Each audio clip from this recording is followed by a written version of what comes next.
Kumusta mga kasaliksik? Alam mo ba na marami ng military weapon ang nanagagawa ngayon sa ating mundo dahil sa palala na ng palala ang mga digmaan sa iba't ibang panig ng daigdig?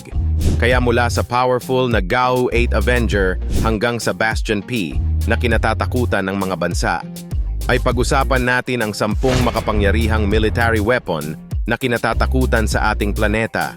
Kaya kung handa ka ng malaman ang mga ito, ay simulan na natin. Number 10. GAU-8 Avenger.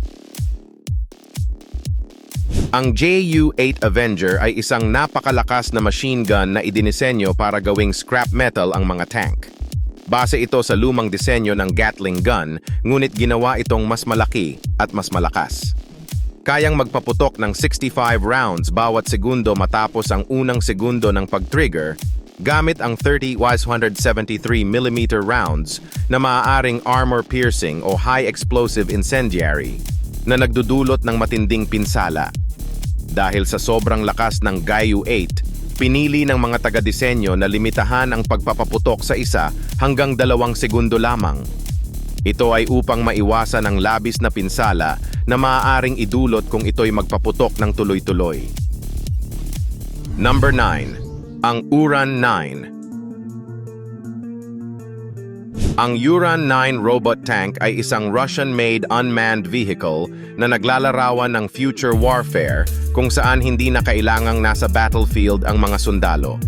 Ginamit ito sa Syrian Civil War, ngunit nagkaroon ng operational issues, kaya limitado ang tagumpay nito. Sa kabila ng mga problema, patuloy itong pinapaunlad ng Russia upang maging mas advanced at effective sa mga susunod na bersyon. Ang paggamit ng Uran 9 at iba pang unmanned vehicles ay nagpapakita ng trend sa modern warfare, kung saan ang mga machine ang sumasalo ng damage sa labanan, protektado ang mga sundalo mula sa direktang panganib. Iba't ibang bansa tulad ng United States ay gumagawa rin ng katulad na teknolohiya upang higit pang maprotektahan ang kanilang military forces. Number 8. Ang Bell V280 Valor. Ang Bell V280 Valor ay isang state-of-the-art na aircraft na dinisenyo para magkaroon ng dual capabilities. Kaya nitong mag-vertical takeoff tulad ng isang helicopter at mag-standard takeoff na parang eroplano na nagbibigay dito ng kahanga-hangang flexibility sa operasyon. Dahil sa kombinasyong ito, ang V280 Valor ay angkop sa iba't ibang uri ng misyon, particular na sa mga long-range assault operations kung saan kailangan ang mabilis at malayuang paglipad. Bagamat hindi pa ito aktwal na ginagamit sa mga military operation, matagal nang pinag-aaralan ang ganitong konsepto ng aircraft. Malapit na itong maisama sa arsenal ng modernong warfare kung saan inaasahang magdudulot ito ng malaking bentahe sa mga critical na misyon, lalo na sa pag-atake sa malalayong target. Number 7. Ang RPG-7. Ang RPG-7 ay isang anti-tank weapon na unang ginawa ng mga Russians noong World War II na ginaya ang konsepto ng US bazookas. Bagaman hindi ito revolusyonaryo sa disenyo, ang pagiging madali nitong gamitin at kakayahang magdala ng malakas na explosive payload ay nagpapatuloy na ginagamit ito hanggang ngayon. Kaya nitong butasin ang mga modernong tank at sasakyan at pwedeng gamitin ng isang tao lamang na nagpapahintulot sa mabilis na pag-atake at pag-alis bago pa makabalik ng putok ang kalaban. Ang RPG-7 ay maaasahan pa rin kahit sa loob ng ilang dekada at dahil sa kanyang konstruksyon, ligtas itong gamitin kahit sa loob ng gusali. Dahil sa pagiging epektibo nito, patuloy pa rin itong ginagamit ng maraming bansa sa buong mundo. Number 6. Ang CRAM. Sa panahon ngayon, kailangang maging handa ang mga bansa sa pagdepensa hindi lang laban sa mga vehicles, kundi pati na rin sa mga incoming missiles. Isa sa mga solusyon dito ay ang CRAM, isang sistema na dinisenyo para mag-detect at mag-destroy ng mga rockets, artillery, at mortar rounds habang nasa ere pa lang bago pa tumama sa target. Ang CRAM ay isang rapid-fire machine gun na kayang pabagsakin ang ilang klase ng missiles at rockets o magbigay ng early warning sa mga personnel sa paligid. Bagaman hindi ito epektibo laban sa mga ICBMs, mayroon namang ibang countermeasures para sa ganitong uri ng banta. Number 5. Ang Mission Master. Ang Mission Master ay isang unmanned ground vehicle na ginagamit para sa reconnaissance at surveillance. Layunin nitong tiyakin na hindi agad mapapasok sa bitag ang mga sundalo.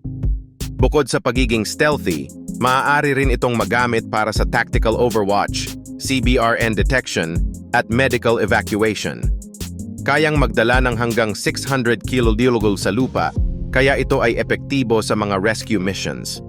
May mga version din ng Mission Master na may kasamang armas para sa fire support.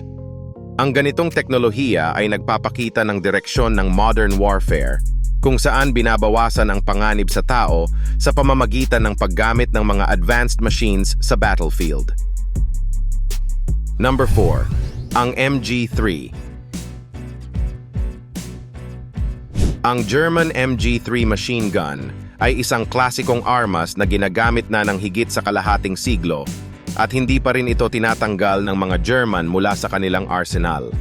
Kilala ito sa pagiging maaasahan, mataas na rate of fire at simpleng disenyo na hindi basta-basta nagkakaroon ng sira o jam sa gitna ng labanan.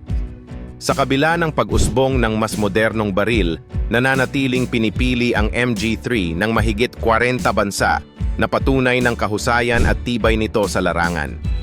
Ang MG3 ay sumasalamin sa kasabihang, "If it's not broke, don't fix it." Kaya't hindi ito basta pinalitan kahit na may mga mas malalaking at mas makabagong armas. Ito ay nananatiling isa sa mga pinakapinagkakatiwalaang machine gun sa buong mundo dahil sa kanyang kakayahan na maghatid ng matinding pinsala ng tuloy-tuloy, araw-araw at sa anumang sitwasyon. Number 3. RS-28 Sarmat. Ang RS-28 Sarmat ay isang Russian Intercontinental Ballistic Missile, ICBM, na may kakayahang magdala ng iba't ibang uri ng warheads at maglakbay ng mahabang distansya. Bagaman nabigo ang test nito noong 2023, nananatili itong banta dahil sa potensyal nitong magdulot ng malawakang pagkawasak kung magamit sa digmaan. Ang missile na ito ay mas mahirap pabagsakin dahil sa advanced technology na ginagamit at nasa kamay ng isang bansa na kilala sa pagiging agresibo. Dapat tayong maging mapagbantay sa posibleng panganib na dulot ng armas na ito. Number 2. Profense PF M134 Minigun. Ang M134 minigun, kilalang-kilala mula sa eksena sa Terminator 2, ay isa sa mga pinakamapanganib na armas sa mundo. Bagaman ang ginamit ni Arnold Schwarzenegger sa pelikula ay isang prop, ang tunay na M134 minigun ay kayang madaling sirain ang mga tao at sasakyan. Madalas itong nakakabit sa mga sasakyan o bangka para sa mas madaling pag-target. Hindi tulad ng ibang Gatling guns, maaari mong itakda ang M134 sa full auto mode kung saan walang tigil itong magpapaputok ng bala. Ang ganitong klase ng minigun ay madalas ding lumalabas sa iba't ibang palabas, tulad ng Mythbusters, kung saan pinakita ang kakayahan nitong putulin ng isang puno at sirain ang iba't ibang bagay sa isang iglap. Number 1. Bastion P.